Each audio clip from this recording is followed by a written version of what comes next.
So in order for this podcast to be done right, all of you have to participate. This is the new 2019 rule. That's right. I'm instating That's right now. 100% participation. Ready? Here we go. A one. A two.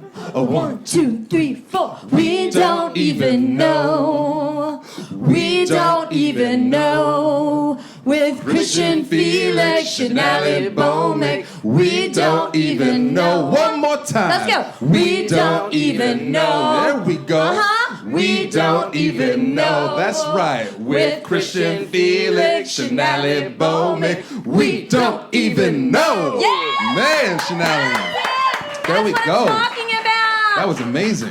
Welcome you all to We Don't Even Know, the first show of 2019. That's right. Happy New Year. Happy New Year. Can you feel it? Do you guys feel it? Okay, a few of you feel it. I feel it. 2018 was not that easy. No. That was, I mean, you know, like that whole thing where you're sort of like, whatever, it's just a new year, who cares? No, this is a really big deal that we made it through 2018. So give yourselves a round of applause. Right. We did. Right we now. Made it. And welcome to the like an hour and a half of being in an intimate space with people not staring at their phones so that you could see each other. Let's hear it for that. You could see each other. That's a big deal. It's a big deal. You don't think about it, but it doesn't happen very often. That's doesn't true. Happen. So Christian. Yes. Let's hear what happened. What have you been doing over the holidays? How has it been going? Holidays were interesting. It was great. I went back to Chicago. I'm so happy I'm not there today. It's like minus 60. Woo, Christian. My family, yeah. But you can't tell because you got a little sweat on your brow. Because I'm not in Chicago. Sweat on I'd probably be sweating there. Thank you for pointing that out. But I was in. Got some powder? You guys? I don't need powder. No. I can manage my sweat. Thank you. So I was back in Chicago for the holidays, and I spent a lot of time with my family, which was great. My mom, and the thing about my mom, which you may relate to this with your parents, is that they tell you things about yourself that you sometimes know and you sometimes don't. I tend to like to cook, and she likes me to cook when I'm there. So I was in the kitchen. I thought by myself. I was chopping things up and doing my thing, looking at the recipe, and what she pointed out to me, she comes into the kitchen, she goes, Christian, do your friends tell you that you talk to yourself? I was like, what? Like, you know you talk to yourself, Christian. And so I had to like reflect back, and in the kitchen, when I thought I was alone, I was like, okay, looking at the recipe, I was like, okay, need an onion, just like doing my thing. And she's like it was like a crazy scientific like condition and that I have been your friend for years, and I never noticed it. Well, I do it when nobody's around, when I think nobody is around.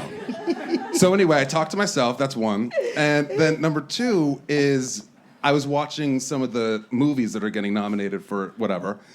And I was like, Mom, have you seen The Favorite? She's like, oh yeah, I saw that. She's like, it was good. And she's like, it's a bit raunchy. And I was like, her standard of raunch is much, much lower than my standard of raunch. Anybody's probably, yes. Yeah, My mom's an older, I don't even... Catholic. Not that would really mean anything. She named him Christian. Named me Christian. Yeah.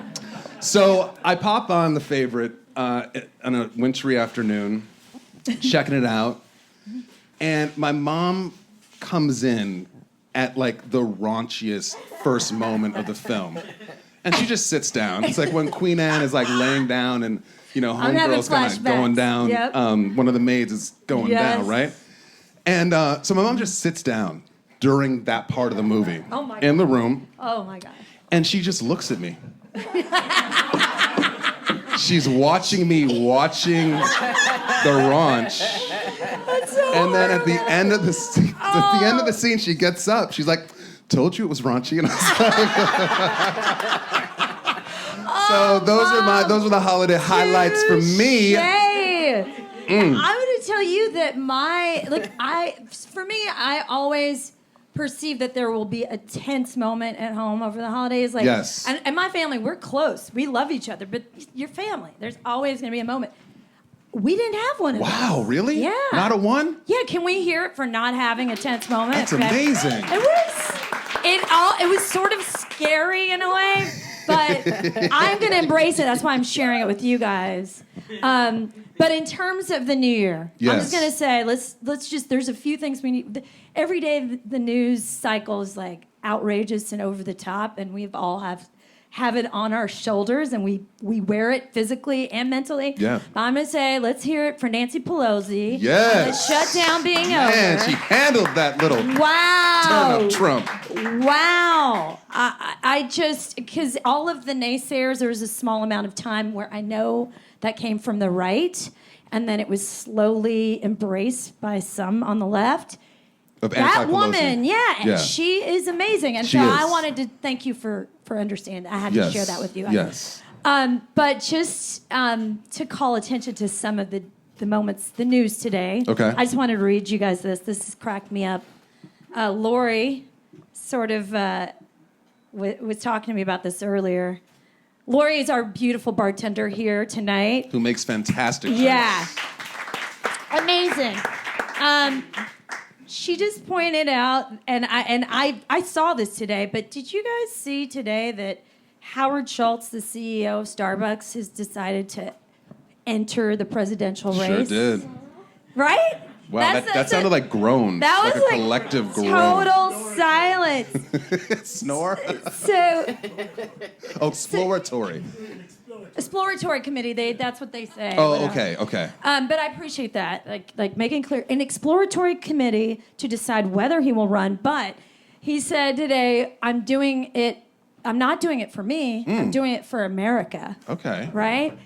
And what everyone saw today is his logo is his signature. Wait, what? I'm sorry. If any of you guys, I'm telling you right now, if you vote for a man whose logo is his signature, that's it. That's all. No. That's Are there not any candidates that have put their hat in the ring that that you're excited about? I'm so excited about all of the women. Kamala Harris, Kirsten Gillibrand, Senator Elizabeth Warren. I'm excited about them. I also am excited. There's a mayor from South Bend, Indiana. That's Pete right, like a Buttigieg, 34-year-old. Judge. Yeah, I like him. I like this. We need a Fresh blood. We need a real race. It doesn't need to have to be fresh. Okay. Right? Nancy Right. Pelosi, it can be old. Okay. It's okay. just so we old need blood. to have a real conversation. I'm not an ageist.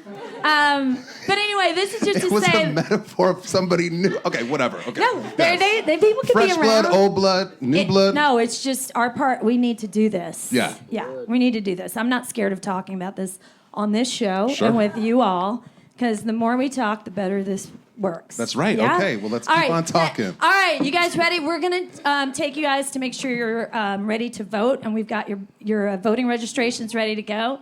I'm just joking. I'm sorry. I'm sorry. No, I appreciate you guys understanding how important this is. But 2019, this is our year. Let's take it back.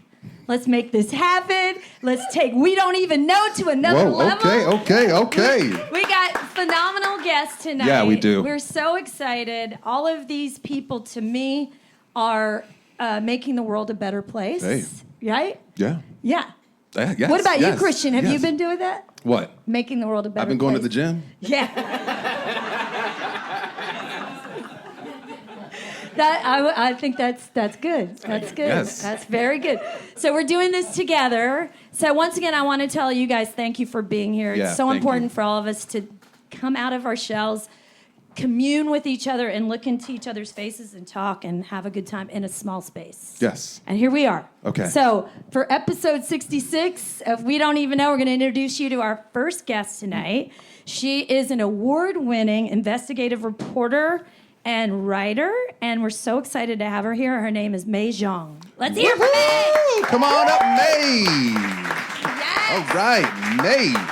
Now, I also want you guys to see, like the stylishness of our guest. It's pretty Well, can you serious. describe it for our listeners, Shonali? A beautiful. Oh, good point. Thank you. It's a beautiful black V-neck wrap dress, and is that like Is it what is velvet? Velvet. It's Dang, velvet. it's crushed. It's Crushed. velvet. Crushed velvet. It is crushed velvet. Thank you, May, for wearing that today. You're welcome. Please. So happy you're here. This woman, Oh my gosh, I met her not too long ago, and she was hysterical. And then to find out she's a war journalist, I was like, what? So you've been living in Afghanistan for years, and you're writing stories about the horrific times that are happening there, and you are still funny as hell?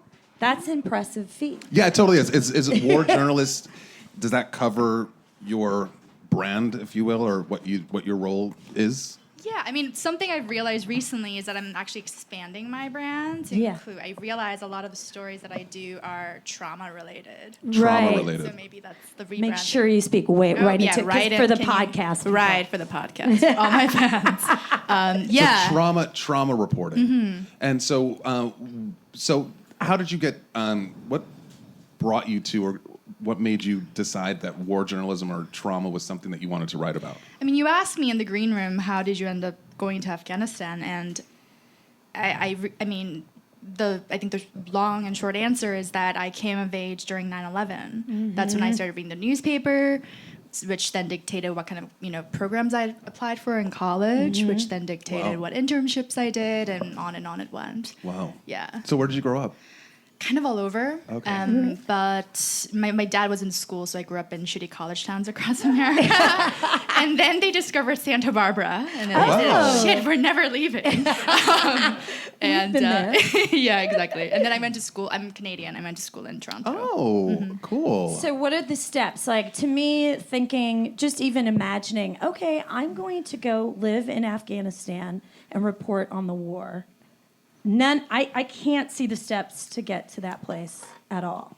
I mean, I think the trick is not asking those big questions, right? I think it's more of, the other sort of relevant world event that happened that dictated what I did was that 2009, there was the financial crisis. I was still in college.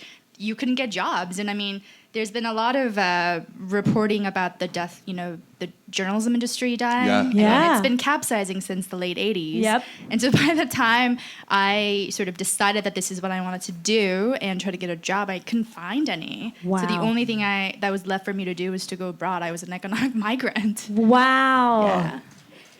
Okay, so I did watch your reporting on Democracy Now! With Amy Goodman, and you were for me, I'm like, she's in a war zone. I mean, it was in the green zone. It is in the green zone, yeah. In my headspace, if you watch her talking from Afghanistan about the devastation and why we shouldn't be there, it is so inspiring and brilliant. But to see someone like you, the petite Jeong, and very young, deciding that you're the person that's going to make the statement, and ultimately, right now, we're in peace talks I feel like yesterday. Her reporting, she's won awards for her reporting on this war. I feel like her reporting has a lot to do with the literal peace talks that happened yesterday. So let's hear it for May. Yes. I know that. It's like your work is so important. Yeah. But in that moment, one of those questions I was going to ask you, were you starstruck when you're doing those interviews with Amy? Is she like, for me, I'm like, oh my God, she's amazing. Oh, yeah, absolutely. Yeah. I think she came to speak at my alma mater, and I had to usher her somewhere. And I still remember she asked if I had chapstick, and I totally did. And so it was really eerie to then, I guess not exactly 10, but 10-ish years later, be like, oh, yes, Amy, that's a great question. Yeah, totally. I had that experience with Lindsay Lohan, and I was not excited. I was like, girl, I'm scared what I'm going to catch from that. You can take it. You can take that lip gloss. Keep it. That's my gift. So, do you think the peace talk? Do you believe that it's genuine this time? That the sides are really coming to this and trying to see an end to it, or? Fuck, I mean, if I knew that, I would not be here. I would feel a lot richer. Yeah. I think it goes back and forth, right? With any kind of progress, whether it's, the Me Too stuff. I mean, I've been doing a project on that and speaking with a lot of feminists who's been working on this issue for a really long time. And you ask them, has anything changed? And they say, not really. It goes back and forth. And the only discernible difference, one thing that this woman said to me was that we have, the legislations around sexual violence has changed. But, these things behavioral change is really hard. Yeah. And, I mean, peace talks. I mean, just think about it. I mean, if you and I were friends and we're trying to negotiate where to meet for dinner, there are many variables. Right. Imagine having, hundreds of more interest groups and, lives at stake. It's a really, really daunting prospect. And I think that sort of high expectations often impede those peace talks from actually being successful. Right. I just, this war to me feels so far away.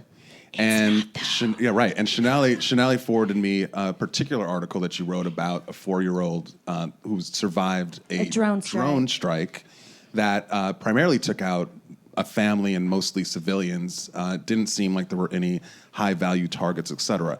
And just that deep. So this little, you should read the article. It's really in The Intercept, and May wrote it, and that's where you won an award for that. Mm-hmm. Yeah, it's no, sorry, it was another one. Oh, I wrote about the hospital, bombing. right? Well, you should have won an award for it's for the next round, yeah. Because what happened to this little girl is, perversely, she was flown to the United States, to Walter Reed, to 4-year-old, yeah, to get help and get surgery for the bomb we sent to destroy her, which is just so crazy to wrap your head around that. So my question to you, it was just an eye-opening piece, and I realized there's so much about that conflict that's been going on for so long that I'm clueless about. So, like, what's the one thing that you would want to, like, that was so eye-opening when you finally got there, you saw with your own eyes that we don't necessarily have that experience? Anything that kind of comes to mind? Because the other thing that you wrote in the article that really struck me was that you wrote about the beautiful aspects of the landscape, the beautiful aspect of the customs, the people, et cetera. Mm-hmm. And I don't necessarily know if that's something that we think about first when we think about Afghanistan or that part of the world. No. So the two sort of personal lessons for me from that story was, absolutely the first one, the beauty of the place. The valley where the strike happened, I can't go there anymore. Now there's like a 50-50 chance of me being kidnapped. Wow. Back then, I think it was like 30-70, and I was young and dumb, and I took that chance. Oh my gosh. would never do that but now. Being kidnapped because you're just foreign? It's not even being foreign. It's just, this person. Dangerous zone. Yeah, and also, I mean, it's a very economically depressed area. They'll do it. I mean, I would do the same if I was a poor villager living in that area and some like rich urban lady like came driving with a driver and a fixer and everything. Mm-hmm. So I would never do that now, but I do remember having this acute feeling. And when I was reporting that story, I think I went in about half a dozen times, obviously like super undercover with people that I trusted. And I mean, one of the most sort of romantic is a weird word to use, but really sort of a visceral memory I have is falling asleep with the subject, the 4-year-old girl, nestled like next to me on a rooftop, and you see these like jagged mountain range in front of you, and because there's no what are they? It's called light pollution, right? Mm-hmm. There's no light pollution, and so you see these incredible stars. The full moon hanging and shooting stars, and it's just a really, really moving way to go to sleep, and that's just not within reach at all. I can imagine me talking to younger reporters now who's covering Afghanistan and telling them the story, and it almost sounds apocryphal. I mean, those areas are just far out of reach now. Wow.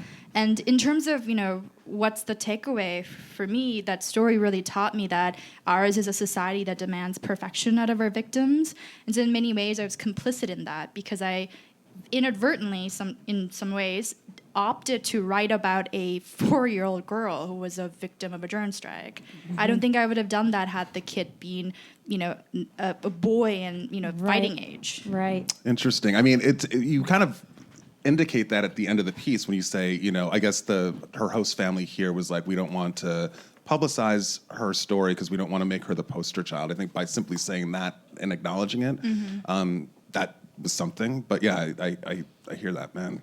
Wow. A lot to think about. I want to talk about your courage because, again, from afar, like you said, all these stories happen in our minds so far away from us.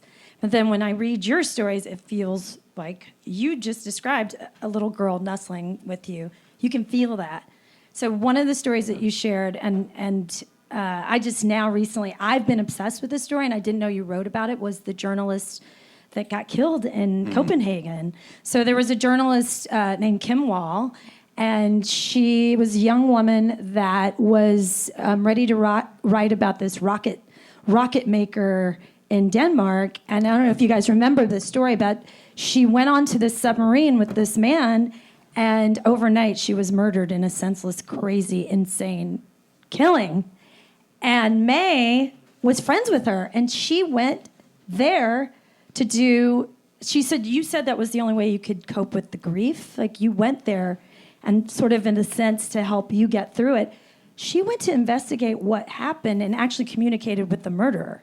It's so, wow. It's mind-blowing. So to me, that whole story that represented so much to me about being a woman in the world, doing amazing things and amazing work, but with the way we have to the paths that we take are much more dangerous for us. And you revealed so much in that short amount of time. I was like, oh my God, May, I know she's going to win a Pulitzer Prize. We've already had a journalist on the show actually win one, and yes. So we picked them. I'm just going to tell them right now. In the past year, Melena did. Yeah. She won one. Yeah. You did a project for the Pulitzer Center too, right? Unrelated. Unrelated. But in that moment, in doing that story, like, did you reflect upon your work and like, what am I doing, or? Like, what did it do to you, that whole event? I mean, it obviously is horrifying for everybody. Just between, like, us three, that really ignited, or sort of precipitated a kind of a crisis in confidence in terms of what it is, this thing that we're doing, where I think there's a section in the story, I don't know if it is still there, if it got edited, I forget, but so much of reporting is just being at the mercy of other people. Right. And hoping that they're kind and that they won't murder you, right? And yes, it's a real sort of it's a really intense sort of trust building exercise. Yep. And to for them to trust you, it has to be reciprocal. So of course you're very open, and if they say, hop into my car, do you want to ride, or do you want to come over? I mean, yeah, you say yes to absolutely everything. I mean, I always joke about how my sort of platonic ideal reporting experience, if I'm writing a profile of you, is that, you invite me over to your house, and I go hang out, and we with your hand on your bond hip all night, we drink everything, you tell me all your secrets, you pass out, I tuck you in, and then I see myself out. Like, that's what I want. Wow, that's very immersive. I mean, damn. I was about to say come over, but I'm like, okay, maybe not. Not gonna take my NyQuil with you, May. Wow. That's what you have to think about. That is what you already have to be prepared so far in advance for the steps that you're about to take. I mean, I don't think you couldn't. I just know that you have to trust yourself. I'm sure there's moments where you say, I can't do this, or I can't, or no. But I don't think I allow myself to even do that. Wow. Yeah. See, that's the distinction, you guys. That's the distinction between going to win a Pulitzer Prize and not going to win a Pulitzer Prize. Here you have it. Wow. Well, so in terms of right now, you're here.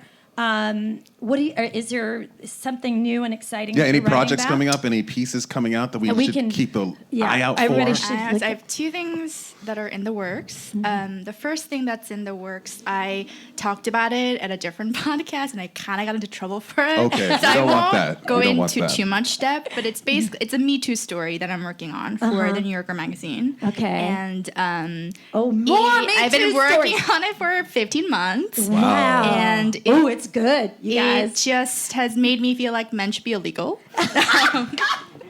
But just okay. real quick, this morning, my husband was talking to me about it was at Suriname. He had gone and we had no heat. The guy who was fixing our heat is from St. Kitts. His wife is from a place near Suriname. He finds out about the leader of Suriname, who has had false elections. He's like a dictator. People are killed, murdered. He's talking about, and then he stops and he was like, "It's just unbelievable." I was like, "So now you know what it's like to be a woman." And then he was like, "What?" And I was like, "No, we walk into every space, be it me pitching TV shows right now to men." and know that we're instantaneously not recognized as equals. We have to like just lean in so much harder and literally say lean in. I say it. I mean, I know it's like a jokey saying now, but just meaning like we're in what we feel is that the world, the men are mobsters. Sorry, you guys. I love you guys here. Appreciate you guys here. But it's just to make you understand that we already sort of feel like we're not recognized and we're lesser than. So any of the insanity for women, we all understand why it exists. It's like, this is our lives. Yeah, so. And I mean, the way that I'm envisioning the story is it's like, because I know there's a lot of fatigue around the issue, but to me, this is it's a labor story. Yeah. Why are these women, persevering? Because they need jobs. Right. They need to live and not to die and provide for their families. That's and right. It's really sort of, there's really basic, obvious things. And like, I think the other thing that reporting on all these stories has made me realize is just that it's very easy to sort of fall into this dyad of like us versus them and good versus evil. But I mean, even the murderer who killed my friend, he seemed really normal. Right. And I think that's what really throws people off about these people, these murderers and psychopaths. I mean, it's all in all of us. All of us. No, we love you guys. You're here with us. You're the exception, but keep your eyes on your husband or spouse at home. You just don't know. Oh, May, we love you. Well, so there's that piece. Oh. Can we just know what the other piece is before we let you go? It's a reimagining of a celebrity profile. Oh. It's coming out in an upcoming issue of Vanity Fair. Woo! Wow. All You right. guys are seeing May here, That's live right. and in person. That's right. Let's hear for May Jeong. Woohoo! Oh my God! Thank you. Wow. Seriously, that's why we do this. I truly believe I make fun of like Me? Yeah, you. But I truly do. The reason we have this show in an intimate space is that I really believe that us physically being closer to each other and having these conversations and seeing the courage and the smarts and the personality is like, it's infectious. All of you have this within you, and it's like, we're celebrating that. Yes. Oh my God, I get just like so. You do. Feels so good to be here. Thank you. Let's hear it for you. Thank you. All right. Oh my gosh. And let's hear it for May Jeong one more time. Yes. Amazing. Yeah. So Christian. Yeah, talk to me. All right, I want to talk to you. I talked to you a little bit about this earlier, but I have a new man in my life. Oh.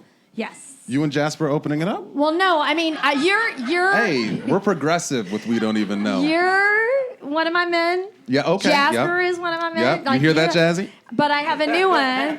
And so here's the reason. It's like it's a new year. And so for me, like this last year was tough. Yeah. We had some good times together. Yeah. But I really wanted to like start this year out with a new attitude. Oh. And it was really waning on me. So like this year, I you got decided some help to with that? get a specific type of life coach. Oh. Oh, wow. And so I didn't want. Oh, let's let this pass. All right, we're in New York. But I didn't want. So I am staying. Like I know you've been keeping up with your exercise regimen. Trying to. Yeah. I'm keeping up with my coaching regimen, and so I scheduled tonight for. Like I just forgot that we have to do this every. Hi. Like. All right. So anyway. Wait. I'm sorry. So I scheduled I can't miss a meeting with this coach. Okay. So he's here tonight. So do we need to cut the podcast short? Or? No. He's going to come here and join you because I think you could use some of this. So I have a new, and he's not just a life coach. Okay. He's an enthusiasm coach. An enthusiasm And coach. I thought we could all deal with this. His name is Mitch. So let's hear from Mitch, the enthusiasm coach. He's coming tonight. Yes. Yes. Oh, yes. Yes. See? Okay, so you guys, do you notice? Like, he's wearing a headband, which means everything to me. But a headband with a bandana tucked in the back. Yes. Okay. So, Mitch, can Yes. you tell Christian some of the stuff that we've been Shonali, doing? I am so glad to see you here. Isn't he awesome? Yeah, Wait, I want you to get closer because I want you to. He needs to work with you. It is amazing to meet you. It is. Yeah. I'm just so glad to meet you. I'm glad to meet you too. Yeah. Mitch. Oh my goodness, and all of you as well. I mean, we are here to foster an attitude of gratitude. Yes. Okay. Yes. This is all of us Okay. together. Attitude of gratitude. Yes, okay. sir. Okay. Yes. So Totally am on You know, board. we're working on a positive outlook. We're gonna develop and initiate and all those words. You hear know, that? you know All those those sort of words. words. Develop and initiate and You know, positive attitude. You've heard him in TED Talks, right? Right. Okay, but TED talks, but does he listen? Okay, we're gonna take it a step further.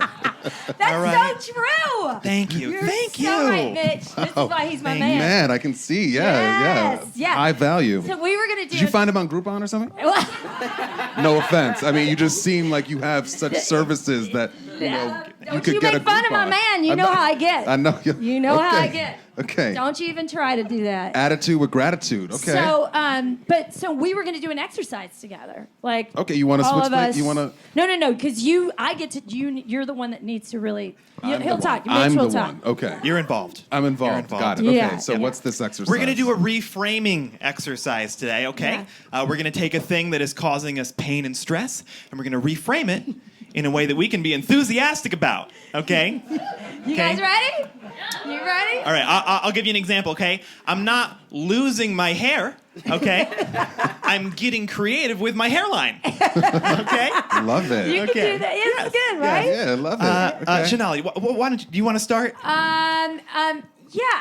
What's something that's got you down in the gutter? I'm not gaining weight over the holidays by eating cake and chocolate chip cookies every day. I am gaining warmth and coziness for my husband to cuddle with Okay. so that he feels better Like about a himself. big old Care Bear. Very good. Yeah. Right? Yes. Let's hear for that. Yes, a Come round of on. applause. Right? Yeah. Bulking up for the cold winter. Yes. Yeah. Yes. Okay, Christian. Me? Yes, you. I don't talk to myself like I'm losing my mind. I'm articulating my thoughts so that they sound better to people who may listen to them after I say them. Man, that feels so good. Yes. That's so good. Got a little bit love of a it. project on our hands here, but we're working. We're working. Don't rub my halo, homie, okay? Just keep your hands off it. So, Mitch, Yes. is there something that we all could do together? Yes. Yeah. Yes. Let's Do you see how it's working? It feels good, right? We haven't yeah. done enough? No, we haven't done enough. Let's This do a is for- check-in, okay? this is for Because I everybody. want to make sure we're all on the same page, okay? Sean, out of 10, how are you feeling? Oh, 10, right? 10. Yes. Christian. Yes. I got about 7.5 on the Richter. Ooh, you're. Hey. Hello? Okay. Yeah, there you go. Ooh, okay. 7.5. 7.5. Let's do the math. What do we have left over? 2.5? 2.5. Why would you do that? Do I look like a mathematician to you? Do I? Yes. 2.5 was right? Yeah. It was Yes. It's good. Yes. It's And Cool. even if it wasn't, we would be excited about the answer. Okay. So we're gonna add 2.5 to Christian right now. Okay, here we go. Okay. Here we go. Okay. So we're all gonna count. Okay. All right. Ready? Okay. 1, 2.5. Yes. Woo! Oh, look at him. He's not with us. You got a little pep in He's your not- step, sir. He's not on board. Okay, you're gonna have to change it up. What you talking about? Christian, you're not on board. Yeah. You don't have a good attitude. Look, you gotta believe in this, Yeah, okay? You yeah, gotta be yeah. invested. A lot of people are like, Mitch, it sounds like you're just making this up as you go along. Aren't we all making it up as we go along? You know? What does enthusiasm stand for, okay? E. Enthusiasm. N. Enthusiasm. Let's try a different exercise here. How about this? Yes. Why don't we just count up to 7.5? Can we do that Yes. together? Let's- see how let's he'll fill give him him up. time to fill him up. Exactly. All right, Okay, ready? 1, 2, 3. Come on. 4, Move. 5, Dance. 6, 7, 8, 5. Yeah! Yes! Say thank you, Mitch. Thank you, Let's hear it for Thank you, Mitch, Mitch. the Thank you, Mitch. enthusiasm coach. Thank you all. Thank you all. You're amazing. All right. You see how that works? I can certainly do, Shonali. I Now, certainly Christian, do. I You keep can that tell. up. You Look, keep that up. You see how good I feel? I'm at a 10 Yep. and you're at 7.5. Yep. You need to get one of those. Okay. I'm sorry. Maybe not Mitch. No offense, Mitch. But Oh, I love his headband, you guys. That's why I hired him. That's okay, so that's cute. that's what works for you. So cute. All right, we'll move right Let's along. move right along Yeah. with this. Yes. So our second guest, wow. You guys, so lucky. Yep. This gentleman, he's also an award-winning writer, stand-up comedian.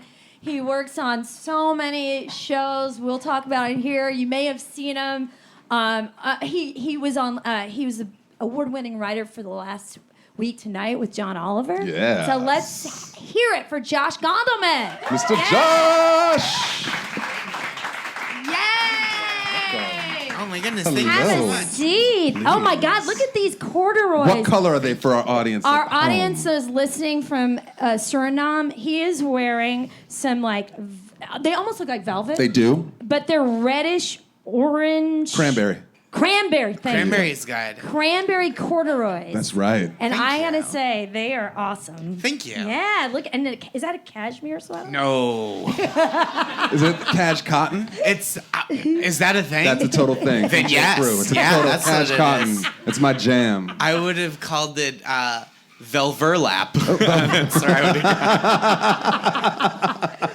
Well, Josh, how are you feeling? How's 2019 treating you? It's been mostly terrific. Yeah? Yeah. What about the not mostly? I'd love to hear that part. I don't. Okay. Well, Christian and I talked about A it little bit, before. yeah. A couple of friends of mine have passed away. Oh, yes. So that's sad. I'm so sorry. Like in the comedy world. in the we've comedy had- world. Yeah. William Stevenson and Kevin Barnett, Yeah. which is like very sad It is on a so sad. grand level. But Yeah. and then professionally, things have been comically good. Yeah. So it's real whiplash this year, which I guess is better than other years, which have just been through and through dog shit. So like, I'll take the whiplash. I mean, obviously, I would prefer my friends to be alive. Yes. That's what I'll say. Yeah, Yeah. no, but you're doing so well, and Josh is, everybody on the show is super kind and sweet and generous, but in the world of comedy, that is especially appreciated. We have amazing people in comedy, but they don't necessarily have as great a personality as you do. And so I'm really happy he's here tonight. You've done many things. You've written Yeah. books. You've written for famous comedy TV shows. You've you've won Twitter awards, right? I think so. Yeah, I think you won Twitter awards. But I also For found tweeting? For tweeting. Wow. Yeah. I think we won. I think my friend Jack Moore and I this won. Oh, sorry. Yeah. I think Jack and I won for like best parody Twitter account. Oh my gosh. For because we did. Seinfeld, yeah, right? for the modern Seinfeld Twitter. You guys can follow which is- that. Which is Yeah. very sweet. There haven't been new ones in several years, but gosh, you can scroll the old feed and just feel nostalgic for our rehashing of nostalgia. So it's Always going to make... That's the thing Yeah. you do right before you go to bed. Do you know what I Yeah. mean? Yeah, totally. I need to clear my mind. Yep. Like, what's the thing? Let me go to the modern Seinfeld Twitter feed. And there you go. It's like perfect. It was very fun, and it was very thrilling that people liked it. Yeah. I mean, who gets an award? Like, that's... It's very silly. Yeah, It's I find as an adult winning an award is like rare and wonderful. Yes. Whereas a kid they'll give it you like you can win a little league Oh my championship. God. I do not get rid of my trophy. I have all my childhood trophies. You should. Oh my God. Do you guys? It's not No one- yours. Did you not know you would never get one again? Right? And it's yeah. like we could crush at Little League right now. Like we could go and really shut some kids down. We get on the basketball court. We're much bigger Oh my than gosh. them. It's true. I got a lot of coaches awards. You know, that means you're not the best player, but you have a good attitude. That's me. I won. I think I won Mr. Congeniality when I played sports. What sport? I played basketball up through sophomore year in high school, Impressive. which is my Love it. favorite sport. Yeah. And I played like little league baseball up until they're like, I see mustache hairs coming in, dude. You got to get out of here. So, which I think was like 8th grade or something. Got it. So, speaking of favorites, I'm just curious because you have, as Shonali said, you've done so many different things. But in terms of format or genres, do you have like a favorite that you like to create? I'm really fortunate in that I get to do a lot of like really fun stuff that I like for different reasons, and I'm like incredibly grateful to get to have a job writing for television. Yeah. And then I'm also like I really love doing stand up, and I'm also very happy that I get to stay in the city and do that and have a daytime job writing and not have to be on the road like 35 weeks Yes. a year or whatever, because I don't think I would be well suited The to dream, that. everybody's Yeah. living the dream. Woo! You can't discount that. No. That's beautiful. Thank you. Yeah. But I heard or read that at one point you were a preschool teacher. I did. I taught preschool for years. All my work Wow. experience basically until comedy is childcare. Childcare. At first, Shonali, I thought you were going to say priest, and I was like, that's interesting. I used to be a priest, and then they found out that I was Jewish. It was years before anyone looked at me. I was behind one of those confession things. I was an Irish Catholic priest in the Boston suburbs where I grew up. So I would just be like, "What the fuck did you do this week, guy?" And nobody knew better. They were like, "This guy's the best priest." Did you apply those same principles and language with the preschool students that you worked with as well? Where did you do that? Where did you grow up? I grew up outside Boston, Uh-huh. and I went to school a different outside Boston, and then I taught preschool slightly closer to Boston, which officially makes me a townie, I think. You are. But where did your accent? I'm not hearing that strong People- Bostonian It thing. comes out when I watch sports Yes, and when that I'm in makes- traffic. Those are makes the sense. two where I'll just be like, "Are you serious, guy?" And the rest of the time, because I went to the college I went to was in Massachusetts, but there were people from other places, I see. so Right. they would be like, "What the hell's a bubbler?" And I'd be like, "That's not what you call a water fountain." And they'd be like, Whoa. "No, we call it a water fountain, idiot." Bubbler. Well, what about you for connecting the dots from being a preschool teacher to comedy? That doesn't seem like. It was a really good job to do during the day because I didn't have to take a lot home. Like I didn't have to grade papers. Right? Because my students didn't know how to write. And so it was like, it just required kind of like upbeat enthusiasm and focus during the day, which Right. I could muster. And then I would leave and I'd be like, cool, I get to go do the things I'm really psyched about. Right. And I had it so that I could work. My full-time job was like 30-hour weeks, and then I tutored a couple more hours. Yeah. And so it was like a pretty manageable day Yeah, job like, what do you existence. do in preschool? Because it's pre-school, Yeah. Oh, so like yeah. you're not really doing Such school. cute kids. They're very cute. What do you Yeah, I've done- like sit in a circle? Yep, a lot of sitting in a circle. Yeah. You sound like you're being condescending I'm to not to him or a preschool teacher. kids. It's- Like preschool kids are people too. Oh Lord! All right, Mrs. It is. Enthusiasm. They don't notice when you're condescending, though. They're not that much people. They deserve being condescended to at times. You kind of have to. You got to be like, oh, if an adult pooped in their pants, you would be like, you're gross. Get out of here. When a kid poops in your pants, you'd be like, hey, is everything okay over there? So like you have to condescend a little bit. You can't just be like, dude, what are you doing? Are you wasted?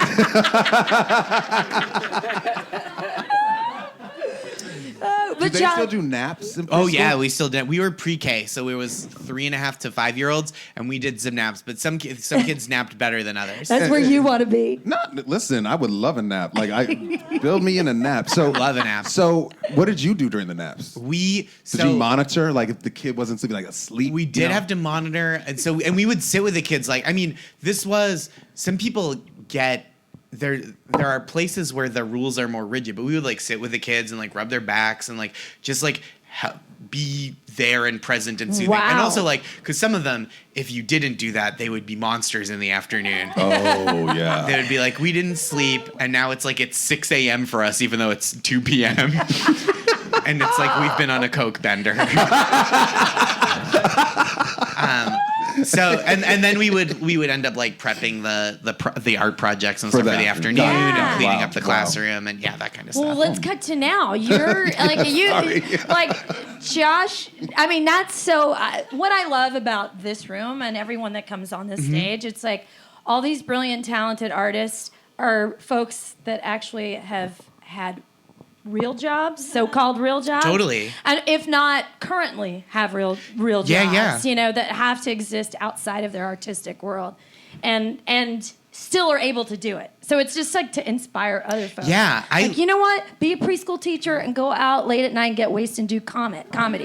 You know what I mean? For sure. You could do it. You totally can do it. I wasn't a big drinker when I lived in Boston because I No. drove everywhere. Oh, and right. I'm terrified of fun. So Yeah. when I moved to New York, Everything changed. Yeah, it was Same a for lot me. different. Right? Yes. Oh, totally new person. It's like, Yeah. because like I can have 2 drinks and I'm fine to take the subway home. Like, Yeah. it's a different. It's a too whole drunk different- to drive happens way before too drunk to train. Yeah. So true. Yeah. That's the beauty. Let's hear it for New York City, Yeah. everyone. That's why we're here. And that is to say, keep buying drinks. Yeah, Make sure you go get buy. those drinks. We don't mind you getting it and go out into the bar. What I wanted to ask you about is Please. because right now I know that I was just at Union Hall Sunday night. Our friend Shalay was sharp. Oh, Yeah. Her It was comedy awesome. album. Oh man, I can't Shalay wait was to hear sharp. It it. was Yes. so good. I'm She- so excited. so good. But I saw a flyer for your upcoming show, and you're doing an hour. Is it the Bell House? I did. It was. Oh, you did It was it? the night before. Oh, really? Yeah. Oh, wow. It was so fun. So you're doing an hour of material now. Mm-hmm. Wow, you're big time. No, it's just. I mean, I'm long-winded. Anybody can. You can. It doesn't mean you're successful if you talk for a long time. We all have. So had how did it go? grandparents. What did it? Was it like It was knocked it out of the wonderful. ballpark? I felt so terrific. I so rarely get off stage and I'm like, I think I got all of it on this one. And it was just great. People came out and I was so delighted. It was just a really wonderful and heartening and pleasant night. Aww. Are we going to be able to see you again anytime soon? Yeah, I mean, He I don't go performs. anywhere, so I'm always around. I have my website. Yes. I should update. Yeah, And you're working. You're not at John Oliver's show anymore. No. You're working on the Desus. on Jesus and Marrow for Yeah, Showtime. for Showtime. which I'm very excited for. Yeah. Yeah. So they moved from Viceland to Showtime. Yep. Got it. And now they actually have a writing staff. They were writing stuff. Yeah, I'm like so excited. We have a Vice friend who's here. I told him about that. I was like, you didn't give them a writing staff. No, before. they did it super bare bones, and they're like incredibly funny. They're like Yeah. so smart and fast and funny Yeah. that I like when I go to work, and I shouldn't say this in something that's broadcast, but I go to work and I'm like, you guys realize you could for sure do this without me, right? Like, I'm the least necessary. So in terms of the writing staff, is it just you? No. It's wonderful. The staff is really great. It's the staff writers are Robert Kornhauser and Z-Way and I know Z-Way, Claire yeah. Friedman and Heaven Nagatu. Are you the only white man? Robert is, and then there's our head writer is Mike. Oh God, I always Don't worry, we pronounce his won't- last name wrong. Try it. Palachek. Palachek. And he's great. He's the best. So there's 3 of you out of how many? out of 6. Woo! Let's hear 50% only white men. That is amazing. Yeah. And then- Things are getting better, you guys. No offense, Josh. I want you to understand. work, but that's a good thing. Less of you. Yeah. Look, that's also my nutritional mantra. So it works for a lot of things. So back to preschool. No, I'm just joking. Yeah. So what Happy to is- talk about it. But you have a book coming out. I do right? have a book coming out. Let's tell everybody about it. Okay. Okay. Yeah. So it's coming out in the fall. Yeah. It's called Nice Try: Stories of Best Intentions and Mixed Results, and it's. Sorry. That's so, that's my everyday, right? Thank you. Me too. Nice try. Yeah. Yeah, it's just I'm really psyched about it. I have been working really hard, Yeah. and it's terrifying, truly. Yeah. I think I did a good job, and I'm really proud of the work I put in.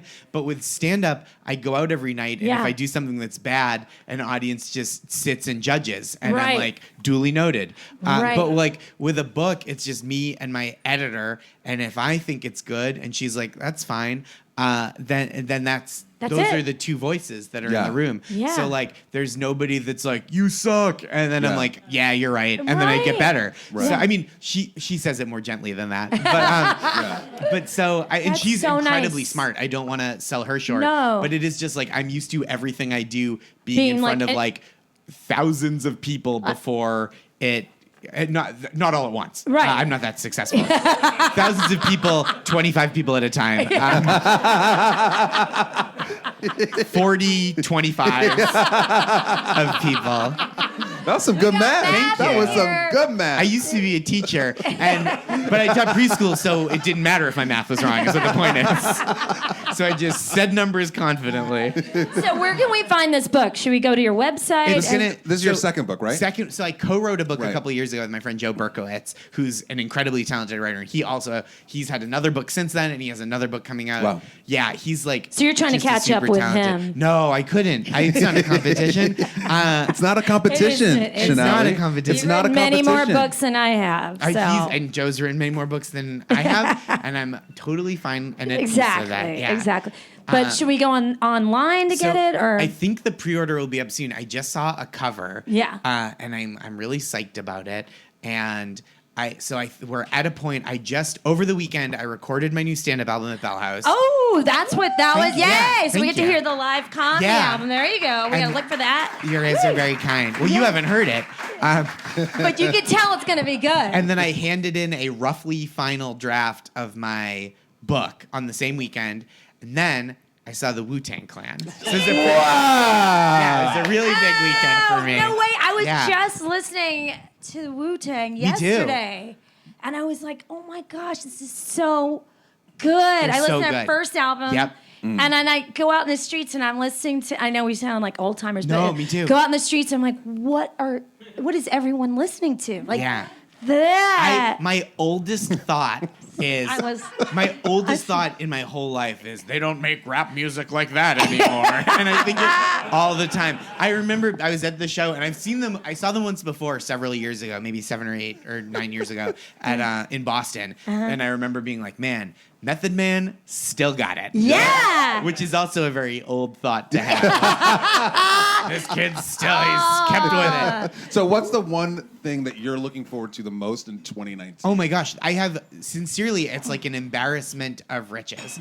In terms of like, I'm very excited for my album to come out. I think it's like an hour of material I'm really proud of. I'm like really, really excited for this book because I've been working on it for so long, and I'm really terrified, which is like a cool feeling. Yep. To just be like, oh, this is such a big thing. I'm scared of it. Right. And then I'm really excited for the show. Yeah. To premiere. I think like yeah. When is that going to premiere? February 21st. Coming up. Right. So this will be out before then. We'll be promoting. I'm really. I've met them and they're so cool. They're so great. Yeah. And I don't mean just like they don't lead with, "Hey, pay attention to me." No. They're like good guys. They're sincerely like you hear the funniest theme of people. good guys. Yeah. The exceptions to anyway, They're so nice and so funny. Yeah. And I don't mean, I always worry that that I sound like by omission I'm talking trash about my old job, which like Oliver is also like a super great dude and super funny and smart. John Oliver And is amazing. It's just like I've had really good fortune to work for people whose work I admire and who I'm like lucky enough to get to like work and write for. Yes. And it's been like a very good few years. And also this year I'm very excited to like hang out with my wife and our dog. Oh, let's hear for wives. Yes. And dogs. Yes, And dogs. Wives and dogs. I'm a wife. I love that you just did that. Oh, of course. Tell her. I will. Shout tell out her. to the wives in Shout the out house. to Maris. Yeah, Maris. Yeah. Yeah. She's I mean obviously the most brilliant, but like I feel it would be silly to only talk about the professional stuff when I'm like, what am I excited for? Yeah. Well, I'm going to work myself to death like a young Don Draper and then throw a whiskey glass through the window of my office. And that's kind of what I'm doing. But What kind of dog do you have? just a fat old pug. Oh, just a fat old She's pug. so good. What's the name? Busy. Busy. Well, let's hear for Busy and Josh yeah. Gondelman. Busy, yeah. everybody. We can't wait to hear your comedy album and read your book. Thank you so much. Thank you, Josh. All right, wow. Yeah, look what at a this. lineup tonight. Yes. Man, Shonali. How's his sweat going, Christian? Sweat's great. You know, after that, You got my 7.5 went up to like, now I'm like a 9. Woo, Josh, you did that. Yeah. Yeah. Thank Wow. you. Thank you. As Mitch would say. Well, we're gonna keep the show rolling. Let's do it. Special moment. Right now is our special segment of the night.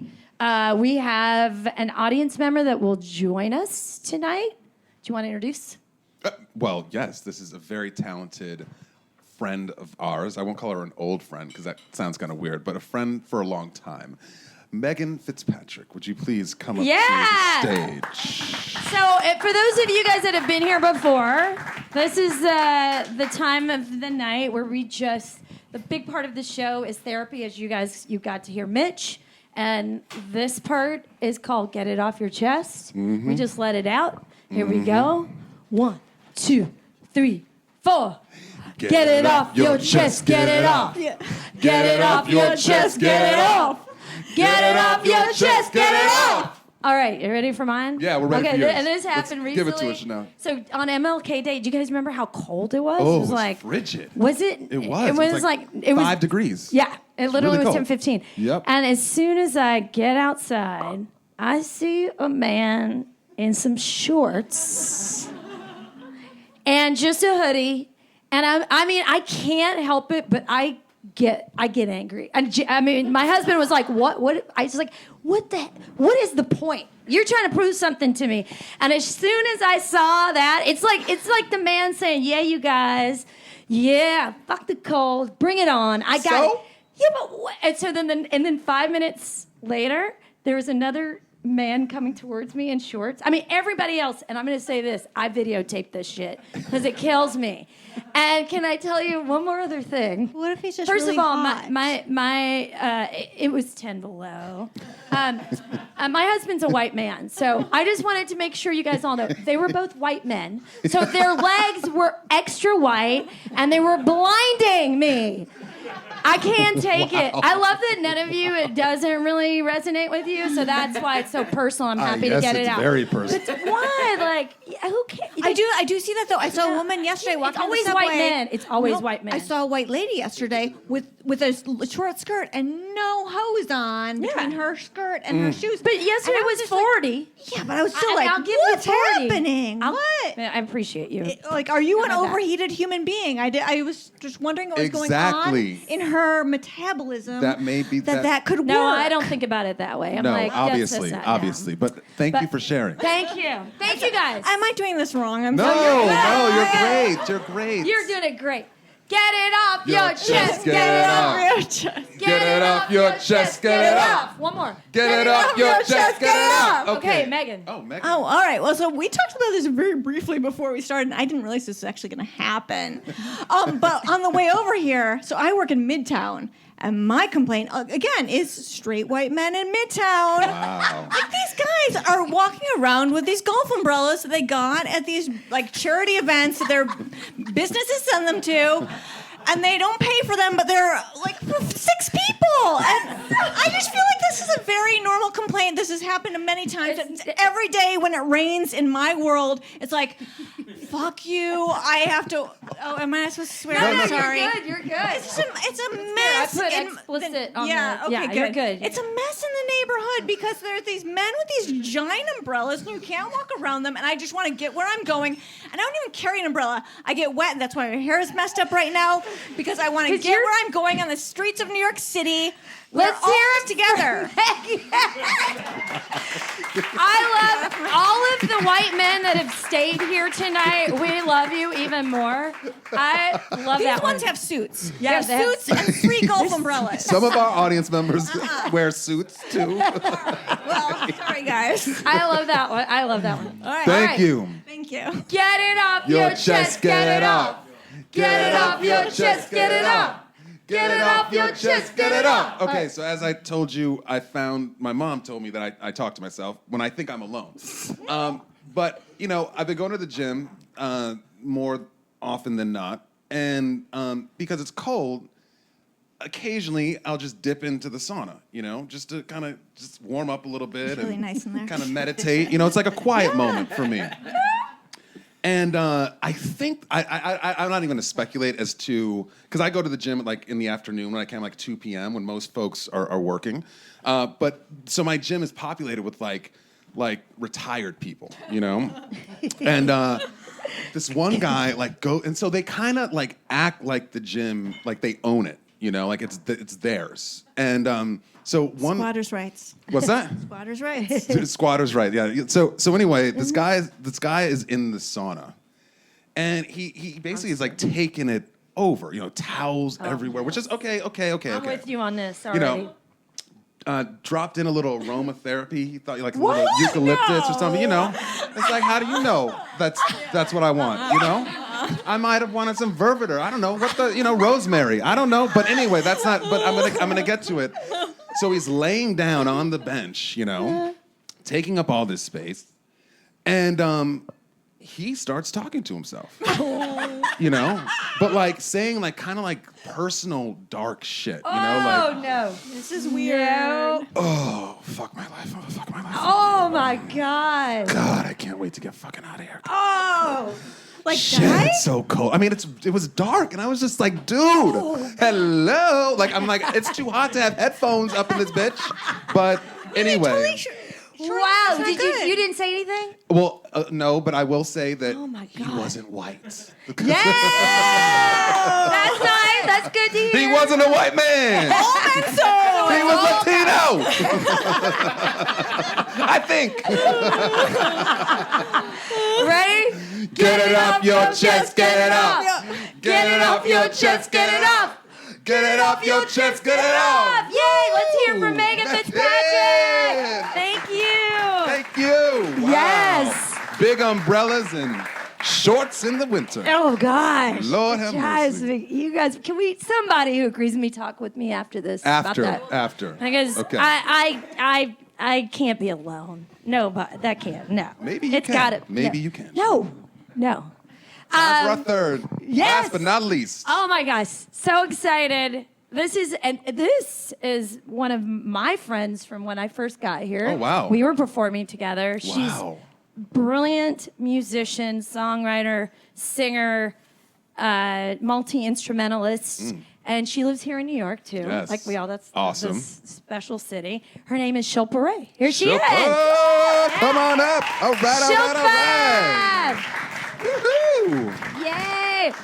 Now look at this. Okay, did we talk about Megan's dress? Now we have to We talk didn't talk about Megan's dress. Okay, but Megan's dress it's is phenomenal. beautiful dress, and then Shilpa's jumpsuit. I have to say something about it. It's so badass. I love it. Rocking the jumpsuit. Yeah. All right, pilot. I want the world to hear about it. It's black. I Love want it. to own it too. Maybe I can borrow it sometime.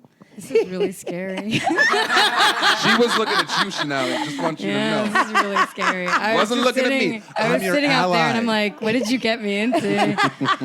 And you want me to play some songs You after should- this, and I'm Let me tell you, like, Shilpa, I'm about to shit my pants. So I need that daycare worker to come out and help Let me me out. say, I know her. Like, no one on this stage, like everyone that's been on the stage is Yeah. someone I know. No.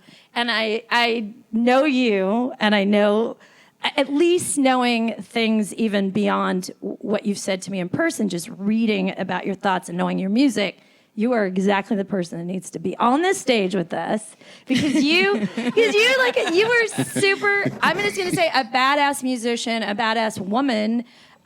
She and I are also both Bengali, which means, does anybody know what that means? Nobody here knows what that means.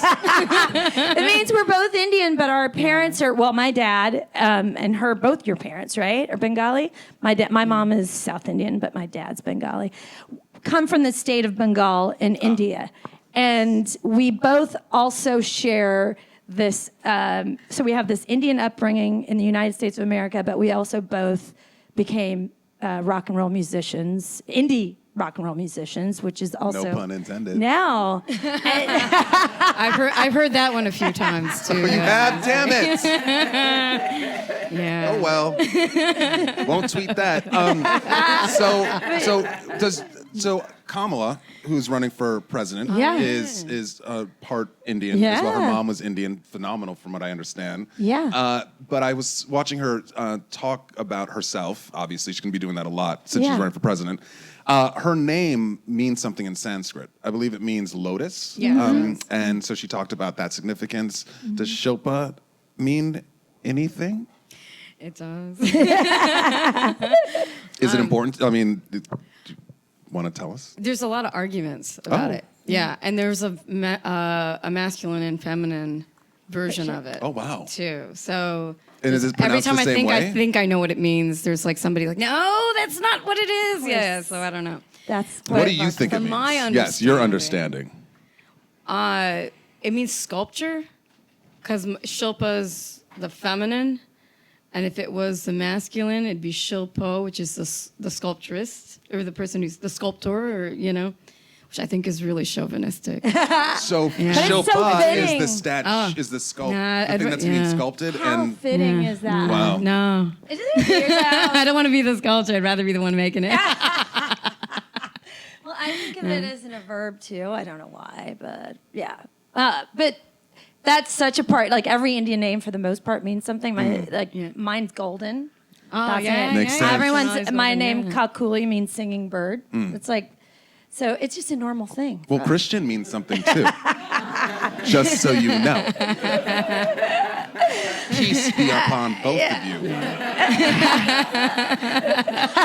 Are you converting us right now? But Shilpa, I want to talk about you and your life as a musician because it's a unique path, especially for who we are and where we came from. How long have you? You're a full-time musician. No. Oh, wink, wink. Well, yes, well, I here's the am. thing. I love this saying that independent IRS, I artists am. are always people that we also have other jobs that we do when we're not touring or not performing. But for the most part, the thing you focused on for the most part in the past 10 years has been music, right?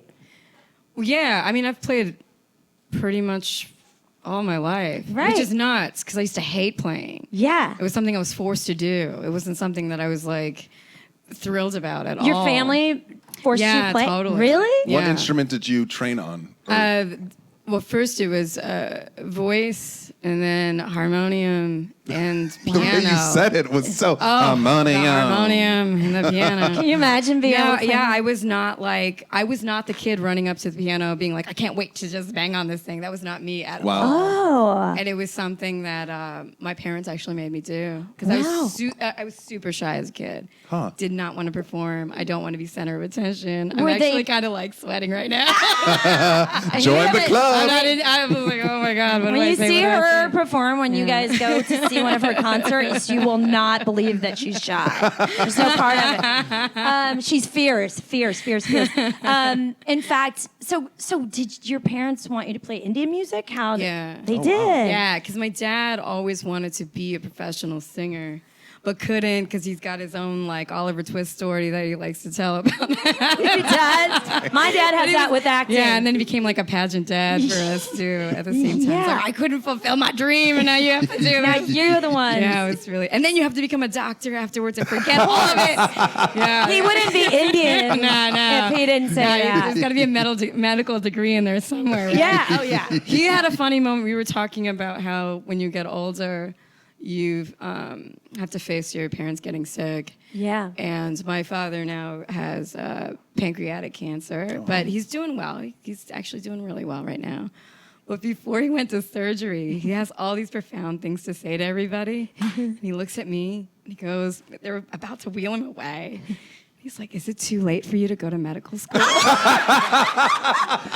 It's like, yeah, I'm really old now. It's like, oh my God. But what a great Rodney Dangerfield movie that would make if I went back and like, I'm in medical school. Yeah, it'd be amazing. Oh my God, that's a movie. If any of you guys steal it, I know where you got it. Well, when did you start to embrace the? It's amazing. When did you start to embrace your talent as a musician, or like the fact that your musical knowledge? When did you start to? Punk rock. Punk okay. That was a big one. That was a Let's big hear deal for it. me. Yeah. Somebody, that's my life. Does anyone listen to punk rock anymore? Yeah, we still do. That's how I met Jasper, his old punk rock documentary. Yeah, totally. Yeah. So were you in high school at this time when you sort of... Yeah, it was like going through like middle school into high school. Yeah. Because Nirvana broke in 91. We were Yeah. all in middle school, and that was like a big deal. That Right. was a big deal. That was like a big moment for a lot of Yeah.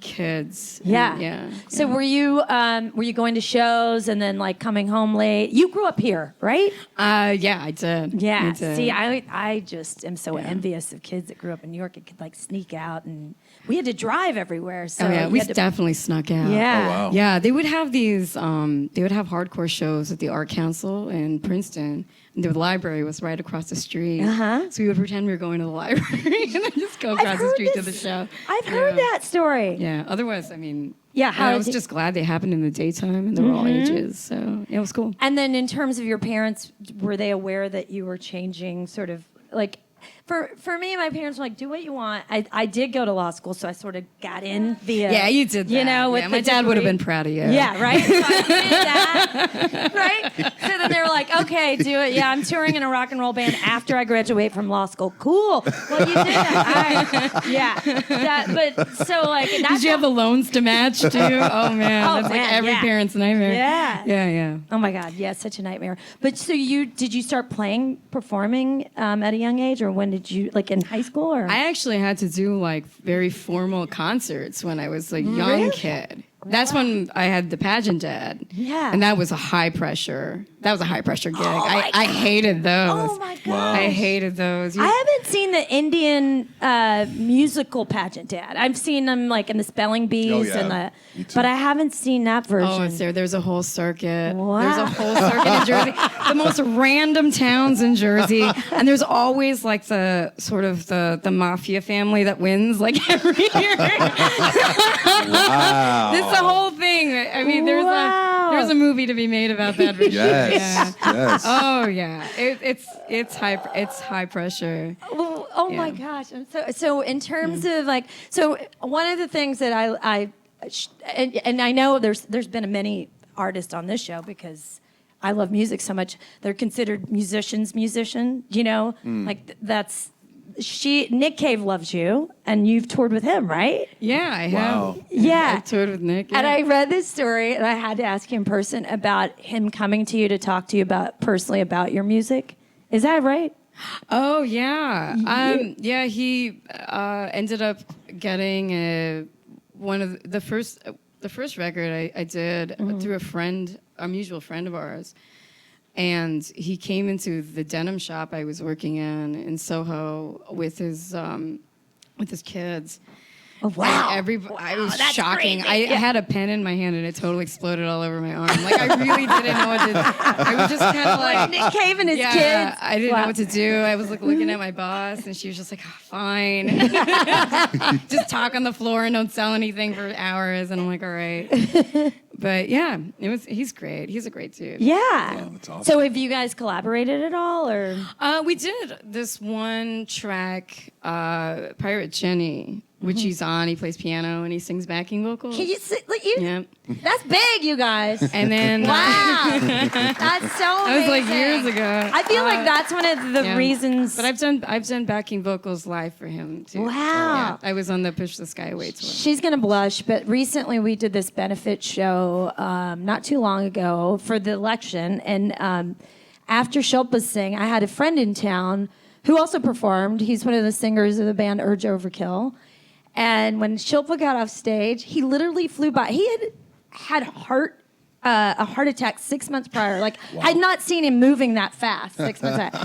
And he runs by with his hands in the air after she got off stage, and he said, "I've just seen God." And I was like, "Oh my God, that's the best compliment." I ran up to Shilpa. I was like, "You have to hear what Ed said." Wow. And then this is my favorite thing is then when I saw your Twitter feed, her Twitter address is Shilpa Ray is God. I love that. Wow. Oh my God. Not too shy on Twitter. And then it goes into like. That's when my introverted nature just goes out the window. Totally. And then I went to the Bengali in me, my dad has always said God is in every person. Like, he's always like, you're God, you're God, you're God. I was like, man, we are so connected. People love her, and they tell me they love her, and they call her God, and then she calls herself God. And my dad I was so excited about that. But your newest album came out last year, right? Was it last year? What was last year? I know. You know, you're right. It's 2019. I feel like. Yeah, so it was 2017. Yeah. I'm working on a record right now. Oh wow. Cool. Do you like live? Can I just ask? Do you like the studio? This is my thing. He's always question, which I'm as a musician. Thanks for setting me up for success. I'm going to say that Shonali. Jasper, after the show, Jasper always asks me that question. Because that's Christian's template music question. I'm always like, is this okay? I'm making fun of him right now. Go ahead. Question? What's the Just question? wondering, as a non-musician, wow, really thumbs down, Miss Enthusiasm, Mrs. Enthusiasm. Now I'm in suspense. The question is, do you like the process of creating an album, working in the studio more or less than being in front of a live audience, or do you not even care? Is it as stupid as a question as It's not a Shonali stupid question. just It's not a said? stupid question. It's just, yeah. There's so many other Shilpa, places we could help go. me. You know, Jerry Garcia had the best response. What was to it? Oh, Yeah, I shit, wanna I'm hear. worried. It's amazing. Okay. It's amazing. His response was, when you are making a record in the studio, it's like making a ship in a bottle. And when you're playing live, it's like floating on a raft in the middle of the ocean. Wow. Yeah. And I'm so down with that. Yeah. I think that's what it's like. That was a such a good- brilliant. I'm so glad Answer. you asked that question, And we would not Christian. have heard that brilliance from God unless my little ass asked it. Well, before she performs, I also want to talk about, so the album, the last album, very good question, Christian. Don't ask it again. Anyway, so the newest album is called Door Girl, is it? Yes. And that also, the title is based on you were a door person. I still am. Are you? Yeah, I'm still a door girl at pianos? pianos. Come see me. You guys, I love that. Talk about Are you the female girl from power. the record? Yeah, I'm the girl from the record door girl. Yes, Female power in this house tonight. That is the best, to think of you at the door being like, you're not coming in here. I mean, you're my height, right? I love when 5'2". people ask me what I do at a bar. I'm like, are you a bartender? I'm like, no, I work security. That's my favorite That's awesome. response. Yeah, I do. So, I mean, what's the criteria of turning people away? Well, there's a lot. Really? Yeah, you could look at me the wrong way, and I'd be like, Yeah. Oh, You're not coming in. Girl, Yeah, see? yeah. The shy girl. Tell you to go away. Okay, so they give you like the stank guy or the crazy guy. That can be one. What like? It is kind of, it's like daycare for adults, which is why when you guys were talking about that, it kind of makes sense. Yeah. Everyone's drunk. I'm not drunk. I'm dead sober. Yeah. And I'm just controlling this mob crowd of drunken craziness and people just vomiting and making out after they vomit. Yeah. Oh, Really, Well, I mean, really bad music. At my neighborhood bar, Yeah. actually, it was late night, and this super drunk couple, it was dead. There was nobody in the bar. The super drunk couple were just like massive PDA, and they acted like nobody else was like around. They go into the bathroom together, right? And like they act like there was nobody in the bar. So it's like everybody was watching them go into the bathroom together. And then just watching this bartender whose main job it is to just make drinks, but he had to like shift mode, like full on security, banging on the door, and then it was so funny to watch them walk out. Like it was like walk of shame 2.0. The guy comes out first and kind of like looks around, walks outside, and then the woman like opens the door, like fixing. I mean, it was so awkward. But anyway, empathy. You got to deal with a lot. You got to deal with a lot. Oh my gosh, so much. I love it because you've done it for a little while then, because that album came out in 2017. Yeah. That is you. See, this is courage and strength right there. That does not seem like an easy job. Sure is. It sure is, Well, Shonali. you know what, you guys, we're going to set up so that Shilpa can perform a few songs Great. for us. And are you doing a show? We're going to play together. That's what we have to do. Yes. I know that. And when we do, all of you have to be there. Okay. We will. With Do you have enthusiasm. another show that's coming up soon? Yeah, we're playing next Friday at Oh. El Cortez. Oh, yeah, And I we're like that opening place. for James Chance. Oh, Awesome. wow. Yeah. Tickets on sale online? Yes. Okay, you just Go guys. to the El Cortez website. Oh, El wow. Cortez. It'll be sold out if Shilpa's playing, so we make sure you get those. Yes. All right, well, let's set up. Get your drinks. Yes, get some All drinks from right, let's Lori. hear for Shilpa Ray.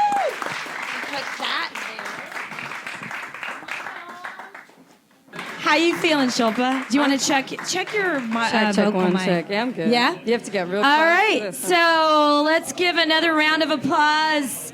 Mike Studo. Shilpa's going to play some songs for us. Let's hear it for Shilpa Ray. Thank you. Okay, so this one's called Same Sociopath.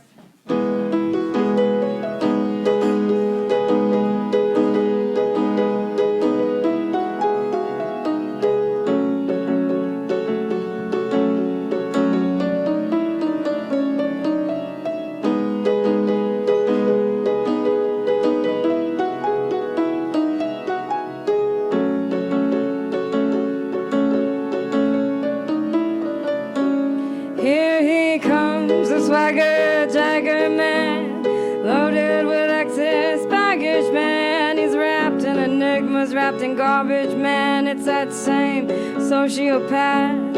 Here he comes in perfume languages, can't wash the stank off his anguish yet. He stings in stenches of storied bad exes. It's the same sociopath. Here he comes, here he comes.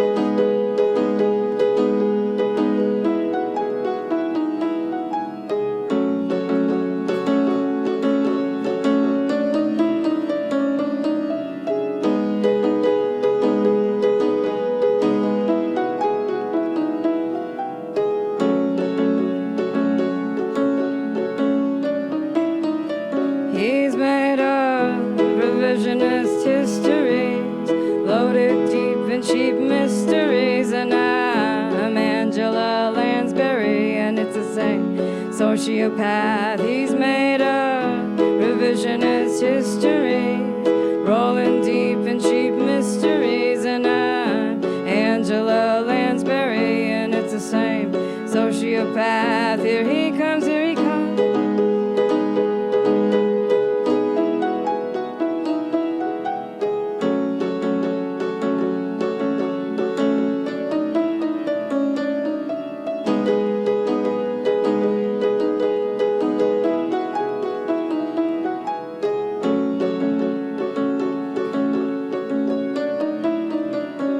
Here he comes, A2 Brutus man, pulling the wool over my eyes again. You screw me once, screw me over twice, diminishing returns, diminishing my pride. Here he comes, here he comes.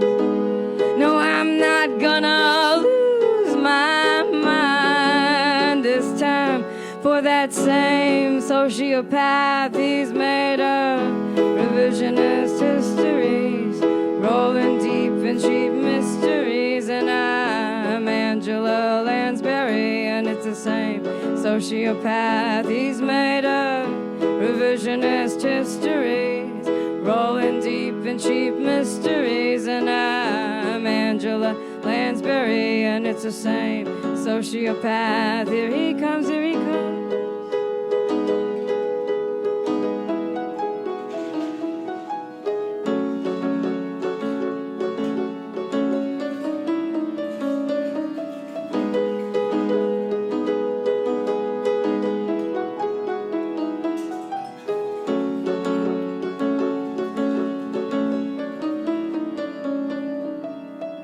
Watch out, watch out, watch out, watch out, watch out, watch out, watch out, watch out, watch out, watch out, watch out, watch out, watch out. Watch out, watch out, watch out, watch out, watch out, watch out, watch out, watch out, watch out, watch out. I'm not gonna lose my mind this time for that same sociopath. Here he comes, here he comes.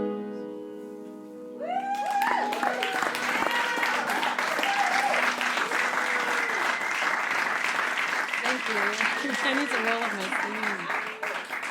All right.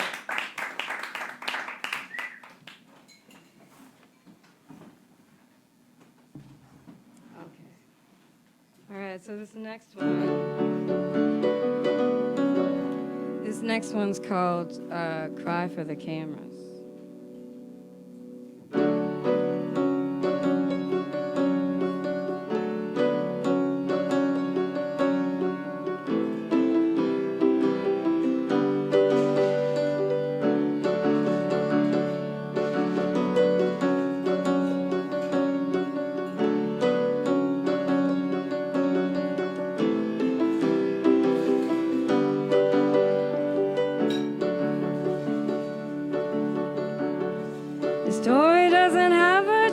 To survive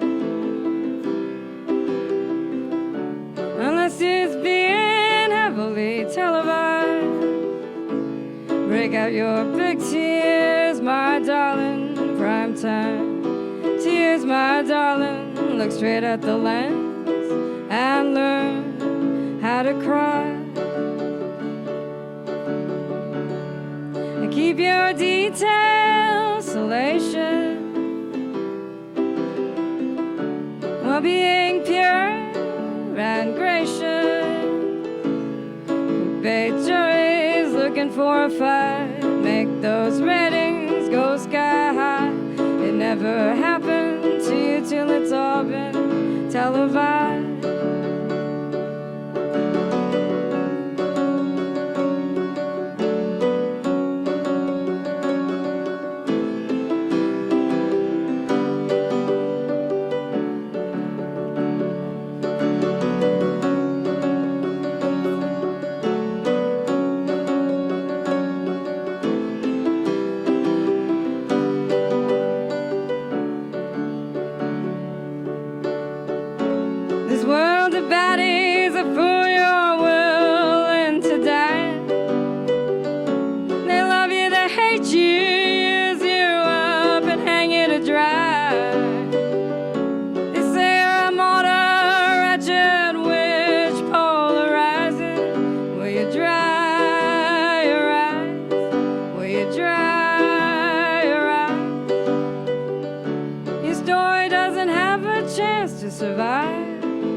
Trending, how do you spend the rest of your life?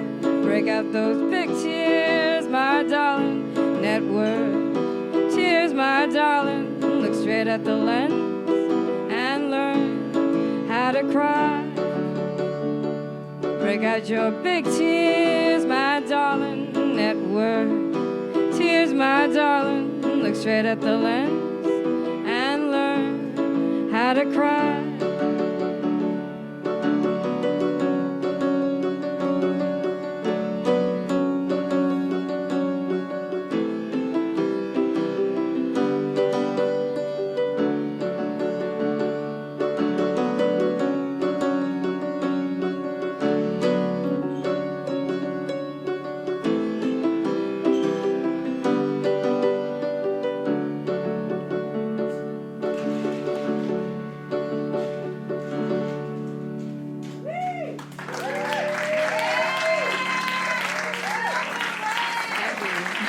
Hear me? Let's hear it. Oh, Christian, Shilpa Ray. Wow. Thank you so much. I love her. I want to thank all of you tonight for being with us. I want to do a special shout out to Mitch, the enthusiasm coach, who was played by Matt Hundeker. Let's hear it from Mitch. Woohoo! Thank you, Mr. Enthusiasm. I want to give a special shout out to our team. It's Daria Huxley as our photographer. Thank you, Daria. Justin The Intern. Thank you, Justin.